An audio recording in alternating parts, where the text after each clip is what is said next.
amigos telespectadores da Rede Vida de Televisão e do programa Páginas Difíceis da Bíblia.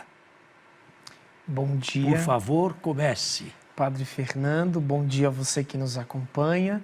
E se o Padre me permite, hoje queria abrir um parêntese para agradecer a todos vocês que nos acompanham semanalmente e, sobretudo, agradecer a audiência de tantos colegas, padres, sacerdotes, que, como nós, resolveu entregar a sua vida à igreja, ao Evangelho, ao povo de Deus, e muitos deles que estimam o nosso programa e que sempre que me encontram deixam claro: olha, Padre, nós não perdemos o programa de vocês na Rede Vida, que faz um bem tão grande ao Brasil e, sobretudo, aos católicos cristãos que são, de algum modo, apaixonados pela Palavra de Deus. Por favor, insira aí o Padre Saraiva também, para quem?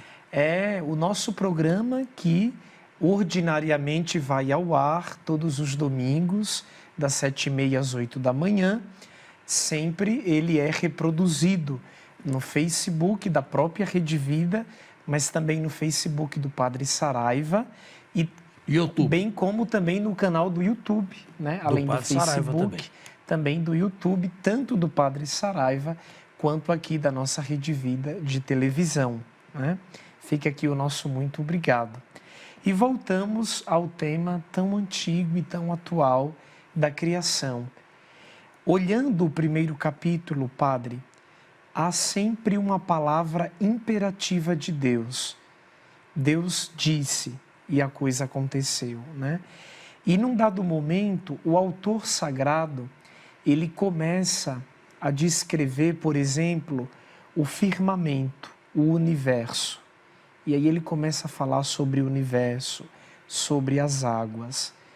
E quando usando, claro, uma cosmologia antiga que, sob muitos aspectos, está superada, Então, aí iria a minha pergunta, Alguém que é formado em meteorologia, quando olha um cenário como este, pode repentinamente até se questionar, mas é uma doutrina totalmente ultrapassada. Mas a Escritura não foi redigida com esta finalidade, de ensinar a arte da astronomia. Não foi. E o que tem aí está ultrapassado, cientificamente. Mas o texto, como tal, é um texto religioso. Não quer, principalmente, sobretudo, entrar nessa questão. Nem podiam.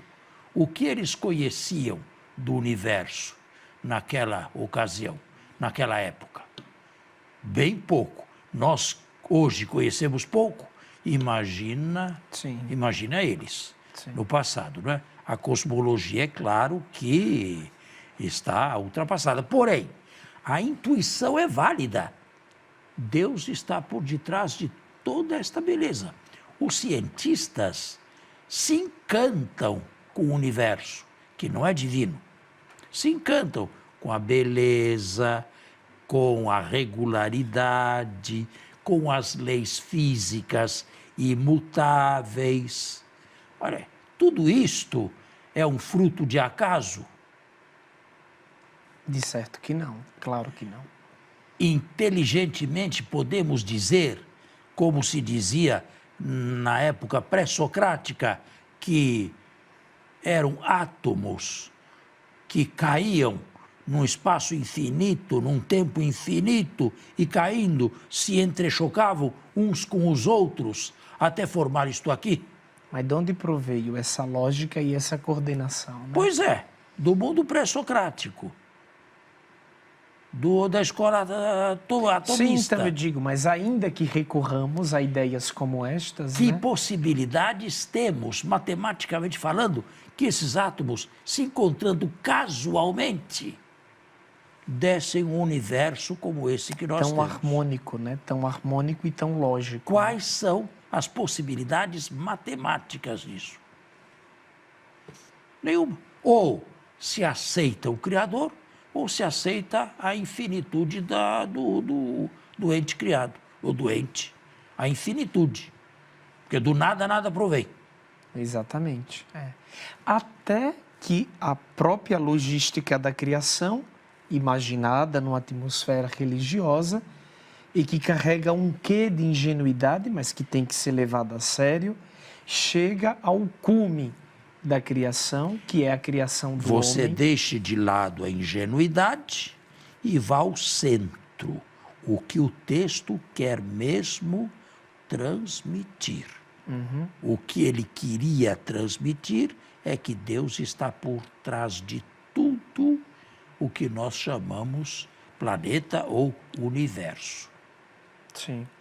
E aí, como falava, a própria logística da narrativa nos conduz para a criação do homem e da mulher. E até hoje eu ouço leigos incontáveis, né, me questionar a respeito do porquê que na hora de criar o homem e a mulher, se o português traduziu bem o original, ele vai para o plural, façamos. Nas outras ordens, o imperativo era faça-se, faça-se. E agora, no verso 26, o imperativo vem para o plural, façamos. E aí, nos diversos Quase catecismos... que Deus falando consigo mesmo. Nos diversos catecismos, padre, inúmeras hipóteses. Teria a Santíssima Trindade se encontrado para criar o homem e a mulher? Não, mas... Não. Teria... Deus, como que nós poderíamos explicar Simplesmente isso? O autor quis mudar o verbo para não ser repetidor e repetir sempre a mesma coisa. Como se Deus, naquele momento mais solene, se concentrasse em si mesmo e dissesse, façamos. Mas mais do que isso, não, pelo amor de Deus. Não, não. Então, pode-se admitir uma espécie de contração divina? Sempre do ponto de vista antropológico, não é? Porque aqui se fala de Deus de uma maneira humana. De Deus não há outra maneira ao de se limite falar. da linguagem, né? Nós não temos, além da analogia, não há como se falar de Deus neste mundo aqui. E uma outra coisa, o texto diz que Deus criou o homem à sua imagem. O que isto significa? Isto significa, não que Deus tenha um rosto como nós, claro que não, que Deus tenha mãos e pés, mas isso significa que Deus, no âmbito de todo o universo, só dialoga conosco. Nós somos os únicos com os quais Ele quis entrar em diálogo. E diálogo construtivo, já neste mundo. Então, porque lhe podemos responder, porque lhe podemos falar, porque lhe podemos obedecer, nós somos uma imagem dele. E isto é a dignidade do ser humano. Hoje não se fala tanto em dignidade humana, em direitos humanos e tudo. Pois é, aí está a base teológica de uma asserção que é feita por todos e de maneira quase que impensada. Nós somos seres dignos, nós estamos no topo, nós somos os maiores, os únicos com quem Deus fala. Os animais dão glória a Deus? Dão, claro que dão. Como tudo na criação dá glória a Deus. Como os animais dão glória a Deus? Pela própria existência. Só existindo e fazendo realmente aquilo para que foram destinados. Assim dão glória a Deus. Agora, o homem é diferente. O homem entra em si, tem autoconsciência, tem autorreflexão e pode contemplar Deus e pode ser interlocutor de Deus. A seu ver, a criação, o homem, ele tem a sua criação concluída quando ele foi criado por Deus ou quando ele tomou consciência acerca de si? E segunda pergunta. Não, peraí. Vamos à primeira. Nós só podemos falar em ser humano, em ancestrais nossos, seres humanos, que transpuseram o limiar metafísico da pura animalidade, quando se tem a consciência, a autoconsciência, o conhecimento de si mesmo, a liberdade e a responsabilidade, ainda que em grau pequeno. Antes disso, nós não podemos falar em nossos antepassados. O máximo que podemos dizer são homínidas, isto é a criação ainda avançada, ou melhor, a humanização avançada, mas não ultrapassado ainda o limiar metafísico. Não sei se me dê a entender, mas temos que fazer um intervalo e voltamos. Voltamos.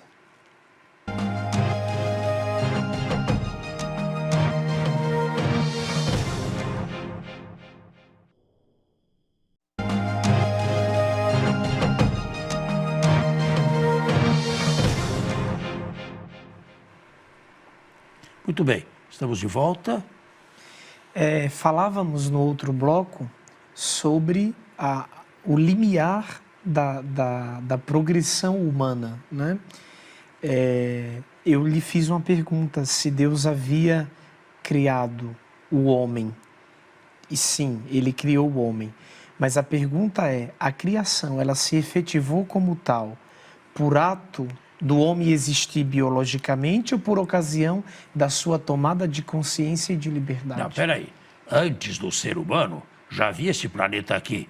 Já havia dinossauros, já havia animais, já havia vegetal, já havia planta, já havia tudo. Criação do homem. A criação do homem, quer dizer, o surgimento, o aparecimento do homem tem a sua longa história. Agora, nós temos que distinguir nesta longa história de evolução momentos. Eu digo que o ser humano, como tal, só surgiu quando surgiu a consciência reflexa, a liberdade, a responsabilidade moral. Agora, quando isto surgiu, a ciência nunca saberá. Antes disso, nós não podemos, a meu ver, falar de ser humano. Podemos falar de uma evolução indo na direção de, mas sem a ultrapassagem do limite metafísico da consciência. Uhum.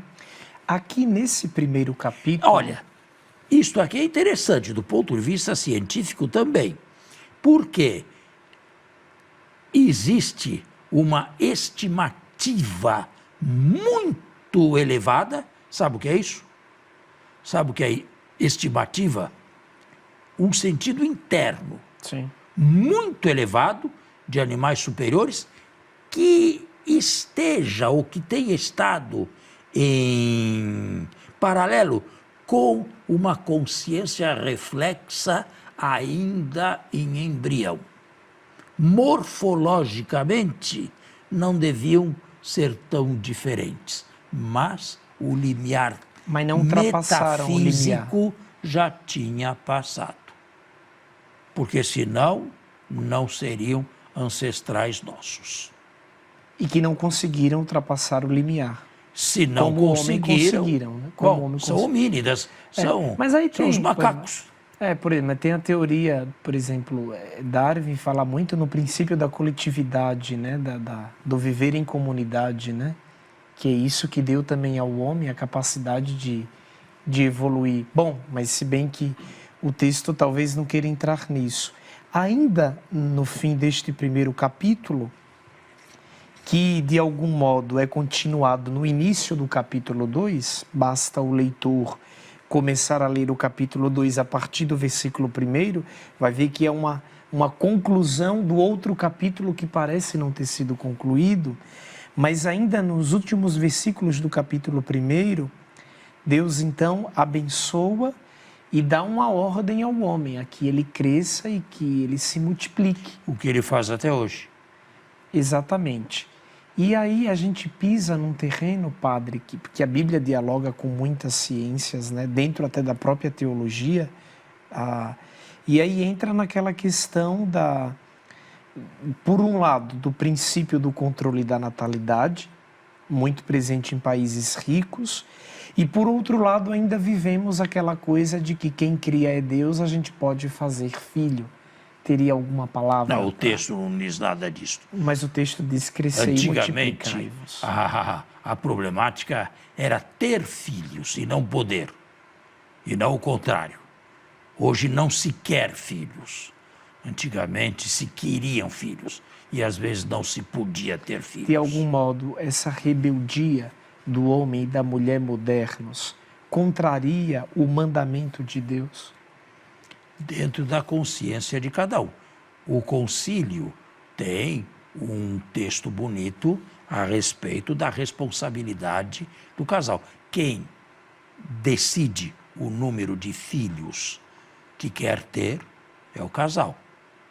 O diálogo entre o marido e a esposa. Agora, nesse diálogo tem que ser levado, tem que ser ponderadas as questões físicas, questões de saúde, questões econômicas. Há um momento em que o texto conciliar, Gaudium et Spes, se não me engano, diz que não podem mais ter filhos. E usa o verbo latino proibir, nequit. Se a pessoa não tem como sobreviver, vai pondo filho no mundo, um por ano. Isso é irresponsabilidade. Certo? Agora, podendo ter e não querendo filho apenas por não querer aborrecimento, por não querer engordar, por questões estéticas, aí eu acredito que já se vá contra a vontade de Deus. Não é? Muito bem. Ainda nesse primeiro capítulo, padre, tudo foi criado e também o homem. O homem é colocado aí como dono ou como administrador da criação? Não, nunca como dono. O dono que é o Criador. Um administrador responsável, que está acima de tudo, mas não para destruir tudo. Está acima de tudo para se prover do necessário e continuar a obra da criação que não foi terminada completamente por Deus. Olha aí, de lá para cá, quanto evoluímos. Então a obra da criação não teve um ponto final. Não teve. O melhor, teologicamente ou cristologicamente, alguns padres disseram que sim, com a ressurreição de Cristo. Aí um novo céu e um novo horizonte e um novo fim superior, escatológico, que antes não tinha, apareceu. Uma coisa que me chama muito a atenção é a fotografia que a gente pode colher de uma leitura atenta deste primeiro capítulo e uma outra fotografia que não é a mesma, que a gente poderá também colher do segundo capítulo. No primeiro capítulo, é imaginado aqui na cabeça do autor ou dos autores um jardim bonito, com flores, com água, com plantas, com frutos. Mas a Palestina é terra seca. De onde proveio, muito provavelmente, esta imaginação? Não. O primeiro capítulo é made in Babilônia. Tudo é água inicial, tudo é caos aquático. É Deus que distingue umas águas de outras águas. O segundo capítulo é seco. Deus cria do pó da terra. Deus faz um boneco do pó da terra, não entra água. Depois só que aparece um Éden com uma fonte e um rio. Mas esse segundo capítulo provavelmente foi criado por judeus que não foram ao exílio, que ficaram em Judá e criaram um capítulo paralelo ao primeiro, Made in Judá. Quando se tratou de colocar em comum as tradições, bem, todos queriam estar presentes. E por isto mesmo, as dublagens. Isto é, todo mundo queria ser representado numa obra comum. E que, por ser comum, necessariamente tem que ser imperfeita. Ou melhor, uma obra inacabada. E por que na composição dos escritos ou das tradições colocar essa espécie de duas criações, uma ao lado da outra? Porque os dois grupos queriam estar representados. Cada um tinha uma tradição diferente, uma história diferente da criação do mundo. Aí está a prova de que isto não foi escrito por uma mão só e por uma pessoa só. Muito bem, é isso aí. Está claro? Uhum. E, sequencialmente, bom, mas a gente poderia colher alguma teologia disso aqui. Tem várias teologias, né? Tem. Por exemplo, de Deus que se contrai para criar o homem, coloca ordem em tudo que criou. Quer dizer, depois os cristãos fizeram alguma teologia da criação, olhando para a criação? Fizeram. Os padres da igreja usaram muito o livro do... Claro, com a cultura da época, né? É engraçado, padre, eu não sei. O livro do Gênesis, em princípio, pode ser chamado de... As tradições que formaram o livro do Gênesis. Sim, vamos chamá-las as assim. tradições. Não constitui o coração do Pentateuco, porque eu acho que o coração do Pentateuco é o Êxodo. Então é libertação. Não. Para nós, o coração são as narrações. Para os judeus, não. Para os judeus são as legislações. Mas o senhor não acha que o ponto nevrálgico do Pentateuco não é a libertação? Este livro do Gênesis não fala em libertação. Para isso você tem que ir para outras tradições então, aí que formaram outro livro. É porque não dá tempo, né? O nosso programa está concluindo, porque eu não sei se no judaísmo já vigorava a ideia tão presente de criação, né? Mas é uma questão para um outro programa. Já concluímos. Vamos então concluir. Está terminado o nosso tempo, mas aqui estaremos, se Deus quiser, conjugando, melhor declinando ou indo a fundo nestas questões bíblicas iniciais e fundamentais, que são a criação e a conservação. Muito obrigado e um bom domingo a todos. Bom domingo a você e a sua família.